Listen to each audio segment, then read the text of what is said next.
Good evening students. Good evening. Welcome to Prarambh SSC and आज की class में हम कवर करेंगे कंप्यूटर्स में हम आज की क्लास में कवर करेंगे मोस्ट इम्पॉर्टेंट हमारा जो टॉपिक है वो है नेटवर्किंग एसेंशियल्स।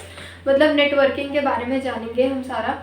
सबसे पहले हम इसमें थोड़ा देखेंगे इनपुट आउटपुट डिवाइसेस के बारे में, उनको और डीपली समझेंगे अच्छे से। फिर थोड़ा नेटवर्किंग के बारे में देखेंगे, फिर डेवलपमेंट ऑफ इंटरनेट के बारे में देखेंगे एंड और भी जो फर्दर नेटवर्किंग एंड हार्डवेयर से रिलेटेड कंपोनेंट्स होते हैं उनके बारे में हम आज की क्लास में स्टडी करेंगे। तो सबसे पहले यहाँ पर टॉपिक का नेम गिवन है आपको, networking essentials and computer peripherals. तो अब हम स्टार्ट करते हैं अपनी आज की क्लास को, जो कि एसएससी पॉइंट ऑफ व्यू से बहुत इंपॉर्टेंट है। बहुत ब्रीफ में रखा है, ज़्यादा कंटेंट नहीं है इसके अंदर, बट जो है वो ध्यान से पढ़ना है। तो सबसे पहले लिखा है पेरिफेरल डिवाइसेस। पेरिफेरल डिवाइसेस को ऐसी कौन सी डिवाइसेस होती हैं? ये होते हैं external devices that are connected to a computer to perform input output और स्टोरेज फंक्शंस। मतलब इनपुट फंक्शंस और आउटपुट फंक्शंस और ये जो स्टोरेज के फंक्शंस होते हैं ये कैसे परफॉर्म हो रहे हैं? ये परफॉर्म हो रहे हैं थ्रू पेरिफेरल डिवाइसेस। अब यहाँ पे देख लेते हैं टाइप ऑफ पेरिफेरल डिवाइसेस कौन कौन से होते हैं। इनपुट होता है, आउटपुट होता है और स्टोरेज डिवाइस होती है। तो ये जो तीन डिवाइसेस हैं, ये तीन डिवाइसेस इनके अंदर आती हैं, पेरिफेरल डिवाइसेस के अंदर। तो ये ध्यान रखना है, पहले ये वाली डिवाइस होती है मेन, फिर ये तीन डिवाइसेस है हमारी, इनपुट फिर आउटपुट एंड स्टोरेज। अब देखते हैं इनपुट आउटपुट और स्टोरेज कौन कौन सी डिवाइसेस होती हैं। वैसे हमें पता है कौन कौन सी होती है, बट फिर भी हम उनको थोड़ा सा अच्छे से देखेंगे। अब इनपुट एंड आउटपुट डिवाइसेस यहाँ पर गिवन है। तो सबसे पहले लिखा है keyboard, use to type text in the computer. अब ये कीबोर्ड इनपुट है या आउटपुट है? आउटपुट। कैसे छू सकते हैं ना?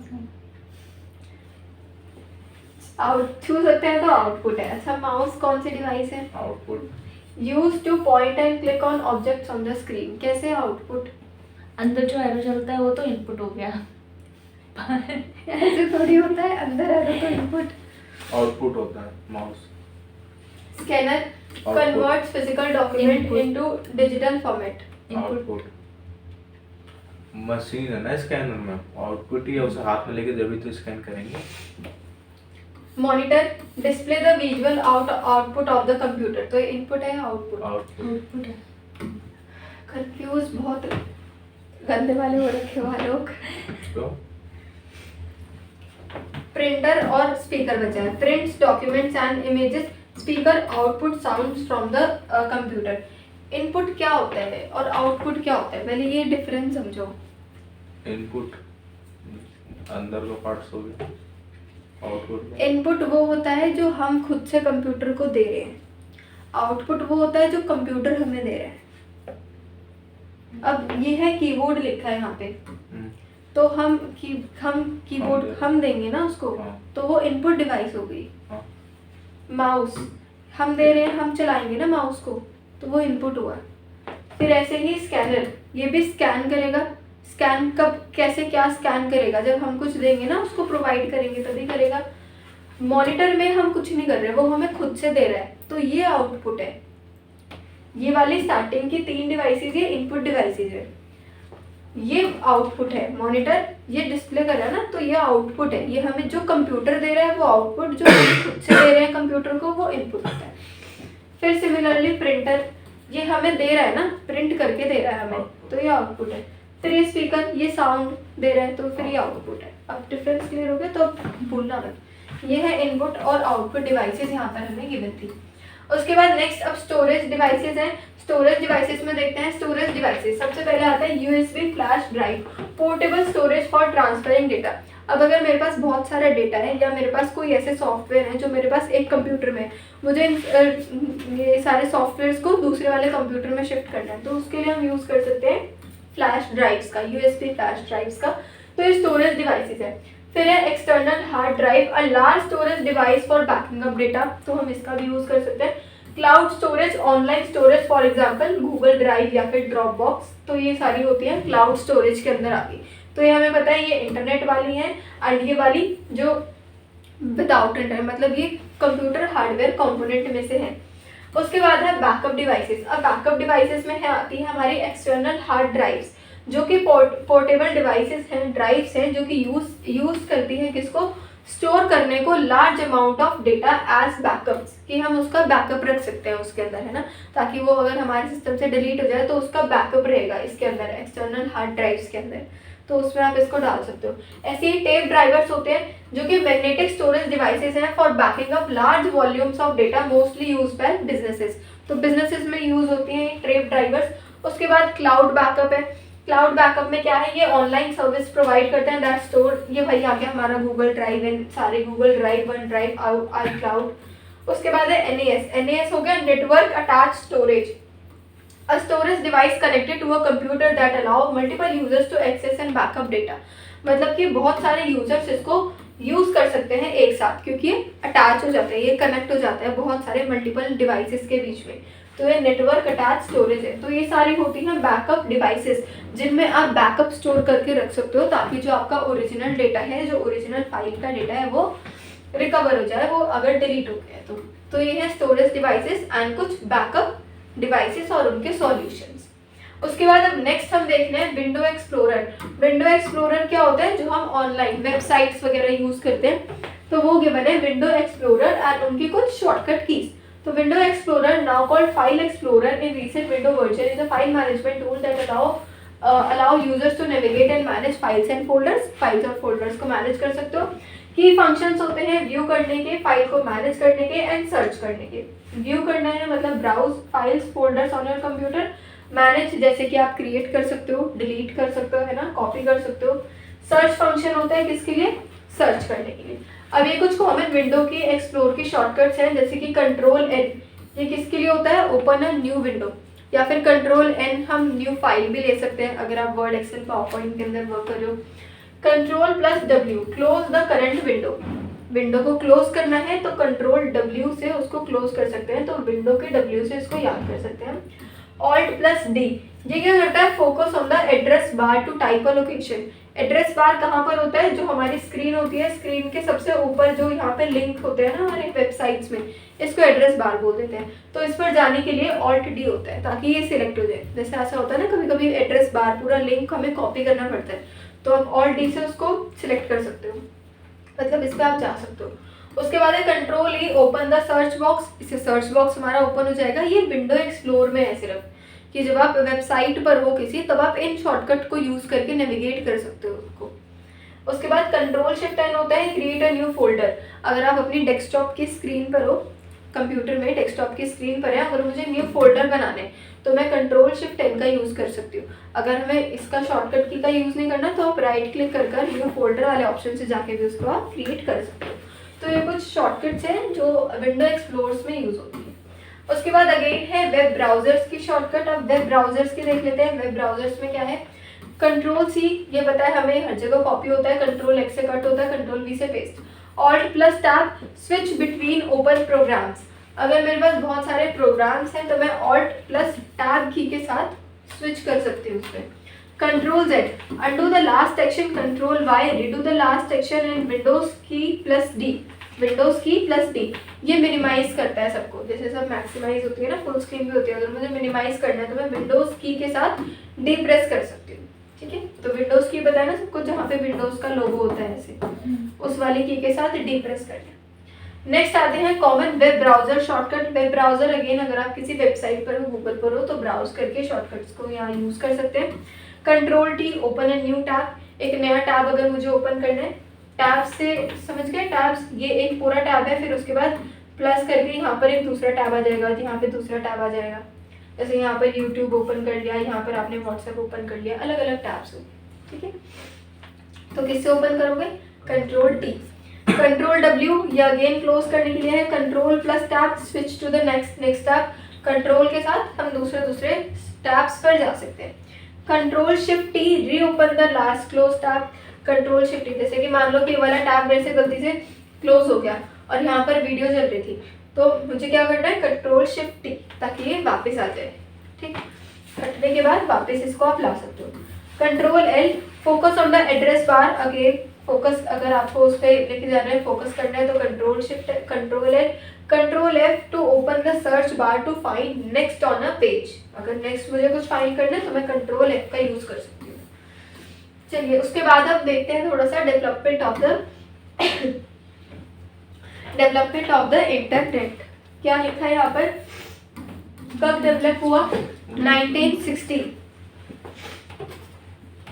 The idea of a global network began with the creation of ARPANET, ARPANEट। देखो पहले ना इंटरनेट नहीं था, जैसे कि अब हम इंटरनेट बोलते हैं, तो इंटरनेट से पहले ये वाली टर्म थी। Funded by the US, founded है वो लिखा, founded by the US department of defence, इन्होंने इसको फाउंड किया था। कब, 1960 में।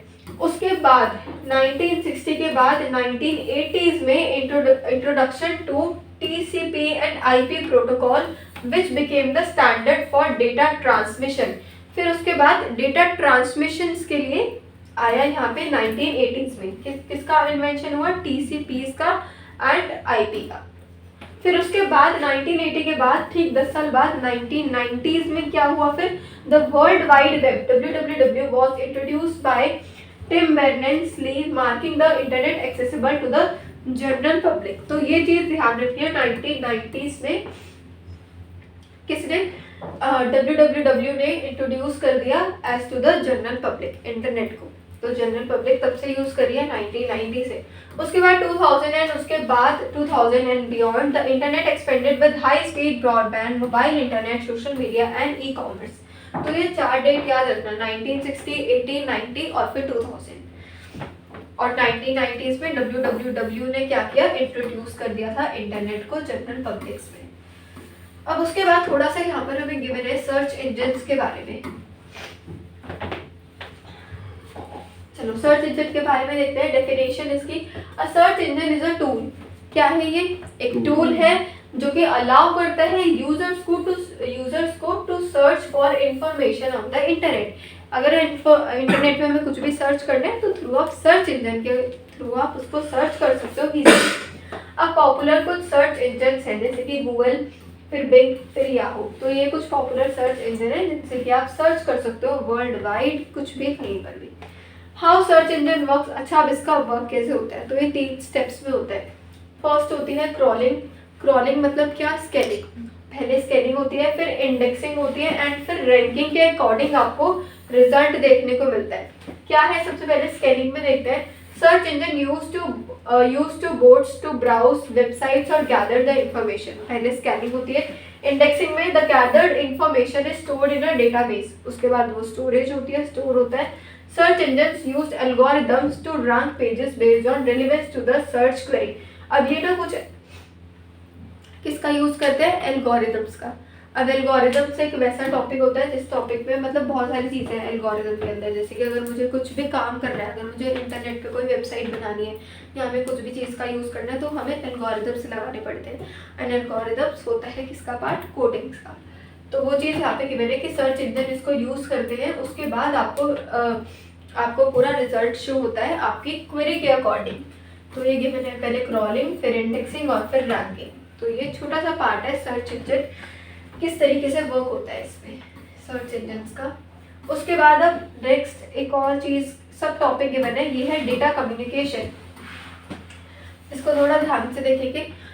अब सबसे पहले तो डेफिनेशन लिखिए। डेटा कम्युनिकेशन रेफर्स टू, किसको रेफर करता है ये, transmission of data between devices और सिस्टम थ्रू वेरियस मीन्स। मतलब डेटा को ट्रांसमिशन करता है, डेटा को ट्रांसफर करने का एक काम करता है। सेकेंड अब है इसके टाइप्स। अच्छा हम किस किस तरीके से कम्युनिकेट कर सकते हैं, किस किस तरीके से हम इसको कर सकते हैं। पहला होता है सीरियल, फिर होता है पैरेलल और फिर होता है वायरलेस कम्युनिकेशन, है ना। अब जो हम कम्युनिकेशन करते हैं वो कौन सी कम्युनिकेशन होती है, वो तो वायरलेस कम्युनिकेशन है ना। बट उससे पहले ये 2 भी हैं, सीरियल एंड पैरेलल। अब ये क्या होती है, कुछ कंपोनेंट्स का इसमें हमें यूज करना पड़ता है जैसे कि सेंडर, रिसीवर, ट्रांसमिशन मीडियम और प्रोटोकॉल। अब क्या लिखा है देख लेते हैं। Types of data communication, data को कम्युनिकेट करने के कौन कौन से टाइप्स हैं वो हमने देख लिया, उनको थोड़ा ध्यान से पढ़ते हैं। सीरियल कम्युनिकेशन होता है data send 1 bit at a time, मतलब कि डेटा 1 बिट ही सेंड होगा एक टाइम पर। For example USB। तो एक तो आपके पास ना इसे ऐसे भी क्वेश्चन बन सकता है कि आपको दे देंगे डेटा कम्युनिकेशन हेडिंग में लिख के क्वेश्चन में, और कौन कौन से टाइप्स हैं और कौन कौन से उसके टाइप नहीं है ना, एक्सक्लूड करना होगा। तो उसके लिए आपको ये 3 तो याद रखने हैं, सीरियल, पैरेलल एंड ये वायरलेस कम्युनिकेशन। अब सीरियल कम्युनिकेशन में होता क्या है, इसमें 1 बिट ही सेंड होता है एक टाइम पर। उसके बाद पैरेलल कम्युनिकेशन है, data send multiple bits at a time, मतलब कि बहुत सारे बिट्स आप सेंड कर सकते हो एक ही टाइम पे, जैसे कि प्रिंटर केबल्स। उसके बाद वायरलेस कम्युनिकेशन है, data transmitted without physical cables, for example wifi Bluetooth. तो वाईफाई ब्लूटूथ का यूज़ करके आप कम्युनिकेट, मतलब डेटा की बातचीत कर सकते हो, डेटा को बातचीत करवा सकते हो। तो पहला सीरियल कम्युनिकेशन हो गया, फिर उसके बाद हो गया ये पैरेलल कम्युनिकेशन, जिसमें कि आप डेटा को सेंड कर सकते हो मल्टीपल बिट्स एक ही टाइम पर। एंड इसमें तो इन्फिनिटी आप कर सकते हो, है ना, वाईफाई और ब्लूटूथ को कनेक्ट करके। अब कंपोनेंट्स है, components of data communication includes the sender, मतलब कि जो सेंड कर रहा है वो तो हमें चाहिए, the device that sends the data, जो सेंड करेगी डिवाइस, रिसीवर भी चाहिए होगा जो रिसीव करेगा डेटा को, एंड ट्रांसमिशंस मीडियम, जैसे कि physical path through which the data travels, for example cables, radio waves and protocol. Protocol क्या है, a set of rules that govern how data is transmitted, for example these are the protocols like HTTP, FTP, TCP, है ना। HTTP की full form hyper text transfer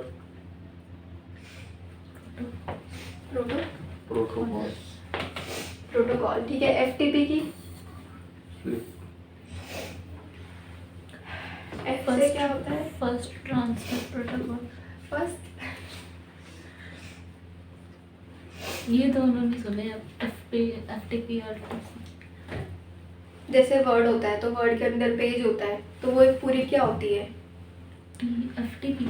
हाँ नहीं, F का समझो अभी सिर्फ, जैसे वर्ड होता है उसमें पेजेस होते हैं ना, तो वो हम सेव File. करते हैं, फाइल ट्रांसफर प्रोटोकॉल।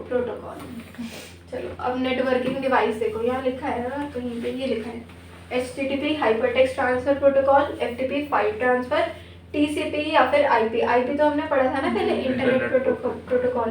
TCP होता है ट्रांसमिशन कंट्रोल प्रोटोकॉल, तो ये थोड़ा और ध्यान रखना। अब नेटवर्किंग डिवाइसेस में देख लेते हैं नेटवर्किंग, तो ये आ जाता है हमारे आसपास वाला सारा। रूटर होते हैं like direct data packets between different networks, for example form a home network to the internet. Switches हैं, connect devices within the same network and directs data to the correct device. Hubs होते हैं a basic device that connects multiple devices in a network. बहुत सारी device को connect करते हैं एक network से, but unlike a switch it broadcast data to the all devices, सारी डिवाइसेस से कनेक्ट। उसके बाद है modem, modulates and demodulates signals for internet connectivity over telephone lines और cable system। अब जैसे कि ये होते हैं कंप्यूटर्स पे ऐसे ही इंटरनेट नहीं स्टार्ट हो जाता, तो हमें क्या करना होता है, किसको इंस्टॉल, मॉडेम्स को, हमें मॉडेम्स को उसमें इंस्टॉल करना पड़ता है फॉर इंटरनेट कनेक्टिविटी, तो ये एक ध्यान रखना है इसमें। फिर है access point, provides wireless connectivity to a network. Firewalls होते हैं, a security device that monitors and controls incoming and outgoing network traffic. And ये तीन जो फुल फॉर्म्स लिखे हैं, इन तीन फुल फॉर्म्स को हमें ध्यान रखना है अच्छे से। एंड तो ये नेटवर्किंग का पूरा पोर्शन होता है, मतलब इसके अंदर हमें ये देखना है कि हम क्या क्या अच्छे से लर्न कर सकते हैं, क्योंकि इसके सीधे सीधे डायरेक्ट क्वेश्चंस आएंगे आपके एग्जाम में, तो नेटवर्किंग भी ध्यान रखना है अच्छे से। एंड जो वर्ड एक्सेल पावर पॉइंट है वो तो भूल के भी जाना है, क्योंकि जो मेन पार्ट होता है वो तो वर्ड एक्सेल पावर पॉइंट है और हमारे एसएससी एग्जाम्स टियर 1 के लिए, एंड टियर 2 के लिए हमारा ये वाला पोर्शन भी इम्पॉर्टेंट होता है। ठीक, तो आज की क्लास में इतना ही। Thank you so much for watching.